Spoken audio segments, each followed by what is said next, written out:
எல்லாருக்கும் வணக்கம்ங்க. என்னடா நைட் நேரத்தில் இவனு கார் எடுத்துகிட்டு எங்கேயோ அலமோதிட்டு இருக்கிறாங்கன்னு பார்க்குறீங்களா? வேறு எங்கேயும் இல்லைங்க, நாங்கள் செங்கல்பட்டில் தான் இருக்கோம். நாங்கள் வந்து 3 BHK மூவிக்கு போயிட்டு ரிட்டன் வந்துக்கிட்டு இருக்கிறோம். வர்றப்போ வந்து லைட்டாக ஃபஸ்ட்டுன்னு சொல்லி சாப்பிட்லான்னு வந்து கடையை தேடிட்டே வரேங்க. மிட் நைட்டில் பார்த்தா எந்த கடையுமே இல்லைங்க. இதுக்கு செங்கல்பட்டு தான் சாப்பிட்ற கடை எங்கேயாவது இருக்கான்னு நாங்கள் அப்படியே சர்ச் பண்ணிக்கிட்டே போய்கிட்டு இருக்கிறோம். ஏதோ ஒரு கடை நல்லா கிடச்சிதுன்னா நீட்டாக இந்த மிட் நைட் டின்னரை முடிச்சுட்டு அப்படியே ஸ்ட்ரைட்டாக ரூம் போய் படுத்தலாம் பார்க்குறோம். அந்த வைப் வந்து அந்த வீக்கெண்ட் மோடுங்காட்டி பசங்களாம் சொன்னால் கேட்க வேணாம், தூக்கத்தை கெடுத்து என்னை படத்துக்கு போய் அவனு கூப்பிட்டு போயிட்டாங்க. இங்கே பாருங்க, யாரெல்லாம் போயிருந்தா எல்லாருமே என்னுடைய கலீக்ஸ் பாய்ஸ்.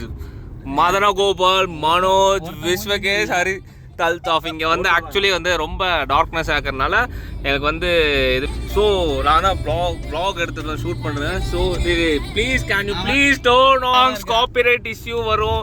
ஸோ முடிஞ்ச வரைக்கும் சாங்ஸை வந்து அவாய்ட் பண்ணிக்கலாம். ஸோ நாங்கள் வந்து இன்னொரு நல்ல கடையாக பார்த்துட்டு உங்களை வந்து மீட் பண்ணுறோம். ஆன்ட்டு தான் boy from the and group of sir. Okay bye. நாங்கள் எல்லோரும் ஒரு வழியாக அங்கே இங்கே அலமோது அந்த நைட்லேயும் வந்து எங்கடா இவ்வளோ கூட்டமாக இருக்குதுன்னு பார்த்தா அங்கே வந்து ஆர்கா டிஃபன் சென்டர்னு ஒரு கடை ரோட்டோரத்தில் அண்ணன் வந்து வச்சுருந்தாங்க.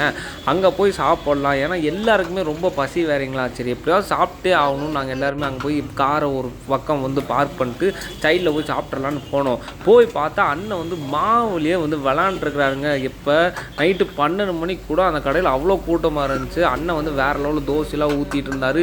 இந்த பக்கம் 2-3 பேர் வந்து ஒட்டுக்கா நின்றுக்கிட்டு ஸ்பாட்ஸ்லாம் கட்டி கொடுத்துனா நம்ம பசங்க நம்ம விளாக் எடுக்கிறது பார்த்துட்டு சாப்பிட்றவங்க கூச்சப்பட்டுருந்தாங்க. சரி அண்ணன் எப்படி ப்ரிப்பரேஷன் பண்ணுறாருன்னு பார்க்கலான்ட்டு உள்ளே போய் பார்த்தா அண்ணன் அப்படியே அந்த தோசை மாவை ஊற்றிட்டு அதுக்கு மேலே முட்டையை போட்டு உள்ளே டெக்கரேஷன் பண்ணிகிட்டு இருந்தார். கேட்டால் முட்டை தோசை பண்ணிட்டுருக்குறப்பா அப்படின்னு கேட்டார். உங்களுக்கு எதுவும் சொல்லியிருக்கீங்களா? இல்லைண்ணா, எங்களுக்கு கல் தோசை பரோட்டா மட்டும் போதும்னு நாங்கள் அதை வாங்கி சாப்பிட்டு இருந்தோம். அதுக்கு மேலே அண்ணன் வந்து என்னென்னமோ மசாலாவெல்லாம் போட்டார். பெப்பர் மசாலா, அப்புறம் ஏதோ இட்லி பொடி மாதிரி நிறைய தூவி விட்டுவார். கேட்டால் அப்போ தான்ப்பா நல்லா ஸ்பைஸியாக இருக்கும், ரொம்ப காரமாக இருக்கும், டேஸ்ட் நல்லாயிருக்கும் அப்படின்னு சொன்னார். சரி அண்ணன் சொல்கிறாரு, நானும் கேட்டு வீடியோ எடுத்துகிட்டே இருந்தேன். கேட்டிருந்தப்பா அண்ணன் வந்து என்னப்பா யூடியூபுக்கு வீடியோவா? ஆமாப்பா, நல்லா நம்ம கடையை ஃபேமஸ் பண்ணி விடும் அப்படின்னு சொன்னாங்க. சரிங்கண்ணா, ஒன்றும் பிரச்சனை, நாளைக்கு நம்ம கடையில் போட்டு இந்த மாதிரி மிட் நைட் டின்னருக்குள்ள நல்லா சுவையான விருந்து மாதிரி சாப்பிட்ணுன்னா நீங்கள் வந்து நம்ம கடைக்கு வாங்க, நான் போட்டுறேன் அப்படின்னு சொல்லிட்டு இருக்க அண்ணன் வந்து 5 கல் தோசையை போட்டு பிரட்டிட்டு கிடந்தார். நம்ம பசங்களும் ஒரு சைடு நின்று வேடிக்கை பார்த்துட்டு இருந்தானுங்க. அப்புறம் எல்லாம் வந்து அண்ணன் அந்த ப்ரிப்பரேஷன்லாம் முடிஞ்சதுக்கப்புறம் அந்த கல் தோசை இல்லை அந்த முட்டை தோசை எல்லாமே எடுத்து முடிச்சதுக்கப்புறம் ஆஃப் பாயில் போட ஸ்டார்ட் பண்ணிட்டாருங்க. எல்லாமே ஒரே கல்லில் வந்துட்டு அட் அ டைமில் அண்ணன் போட்டு முடிக்கிறதுக்குள்ளே நம்ம பசங்களுக்கெல்லாம் கொடுத்துட்டு இருந்தாங்க. நம்ம மனோஜ், இந்த அல்தாஃபு, இன்னொரு குட்டி மனோஜ், விஸ்வகேஷ், அங்கே மதனகோபால் மட்டும் ஃபோன் பேசிட்டு இருந்தாங்க. மற்றவங்களாம் சாப்பிட ஆரம்பிச்சிட்டாங்க. அவனும் வந்து சாப்பிட சொல்கிறான்ட்டு அண்ணன் கிட்ட சொன்னேன். அண்ணன் வந்து அந்த 5 கல் தோசையும் எடுத்து கொடுத்தாங்க. எல்லாம் சாப்பிட்டு முடிச்சுட்டு நீட்டாக நாங்களும் கார் எடுத்துகிட்டு கிளம்பிட்டேங்க. கார் எடுத்துகிட்டு போகிறப்போ வந்துட்டு நாங்கள் வந்து விஸ்வகேஷையும் மதனகோபாலையும் வந்துட்டு அவங்க ஃப்ளாட்டில் போய் தான் பிக்கப் பண்ணிட்டு வந்தோம். ஸோ திரும்ப அவங்க ஃப்ளாட்லேயே கொண்டு விடணுமெல்லாம் நைட்டு வேறு ஆயிடுச்சு. எப்படி இருந்தாலும் தனியாக போக முடியாது. ஸோ நாங்கள் போய் அவங்க கேட்டு வாசல்லே நிறுத்தி அவங்க 2 பேரையும் விட்டுட்டு வந்துட்டேங்க. விட்டுட்டு வர்றப்போ வந்து செக்யூரிட்டி வேறு என்னன்னு கேட்டாங்க. அப்படி கேட்டு வர்றப்போ இல்லை, நாங்கள் இந்த மாதிரி உங்களுடைய ஃப்ரெண்ட்ஸ் தான், நாங்கள் மூவி போயிட்டு வரோம் அப்படின்னு அந்த செக்யூரிட்டி என்கிட்ட காரணத்தெல்லாம் சொல்லிட்டு வந்தோம்.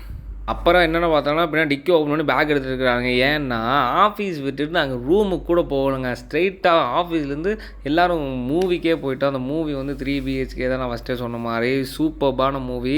அப்புறம் நம்ம பசங்களும் தூக்கம் வருது அப்படின்ட்டு பாய் சொல்லிட்டு கிளம்பிட்டானுங்க. அவனில் வந்துட்டு நாங்களும் நல்லபடியாக கொண்டு போய் அவங்களுடைய ஃப்ளாட்டு வாசல்லே ட்ராப் பண்ணிவிட்டு அப்புறம் சரி மனோஜை கொண்டு வந்து எங்களே அப்படியே ரூம் கிட்டே விட்டுறா அப்படின்னு சொன்னங்காட்டி சரி ஒன்றும் பிரச்சனை இல்லை அப்படின்னு நாங்கள் வண்டியை திருப்பிட்டு உள்ளே வந்தோங்க. உள்ளே வந்தால் நம்ம மகேந்திரா சிட்டி தாங்க. மகேந்திரா சிட்டி வேறு லெவல் வைப்பு, எப்போவுமே எமோஷன். ஏன்னா ஃபுல்லாகவே க்ரீனிஸாக எல்லா பக்கம் ட்ரீஸ் இருக்கும். நைட் ரைடெலாம் போயிட்டால் இந்த ஈசிஆர் ரைடெல்லாம் போகிறாங்க, அதை விட வேறு லெவல் ஃபீல் தரும். ஸோ இங்கே வந்து ரூமுக்கு விட சொன்னங்காட்டி இல்லை ஒரு ரைடு போயிட்டு போகலான்னு மகேந்திரா சிட்டிக்குள்ளேயே வந்துட்டு ஒரு சின்ன ரவுண்ட் பண்ணிட்டு, விச் மீன்ஸ் காரில் ஒரு குட்டி ரைடுங்க. ஏன்னா அந்த நைட்டு வந்து ஃப்ரெண்ட்ஸோடு போகிறது, ட்ரைவ் பண்ணுறது, அதை வேறு லெவல் ஃபீலிங்காக இருக்கும். ஸோ அந்த ஒரு ஃபீலை வந்து அந்த ஒரு மொமெண்ட்டை என்ஜாய் பண்ணணுன்னு நாங்கள் மகேந்திரா சிட்டிக்குள்ளே ஒரு குட்டி ரைடு போயிட்டோங்க. அதாவது நானும் மனோஜ், அல்தாஃபு. அண்ட் தென் முடிச்சுட்டு வந்துட்டு மனோஜ் வேறு பக்கம் இன்னொரு பக்கம் போகணும், ஃப்ரெண்ட்ஸ் எல்லாம் வெயிட் பண்ணுறாங்கன்னு சொல்லிட்டு டைம் ஆயிடுச்சுன்னு சொல்லிட்டு அவனும் கிளம்பிட்டான். நாங்களும் வந்து எங்கள் ரூமுக்கு கிளம்பிட்டேங்க.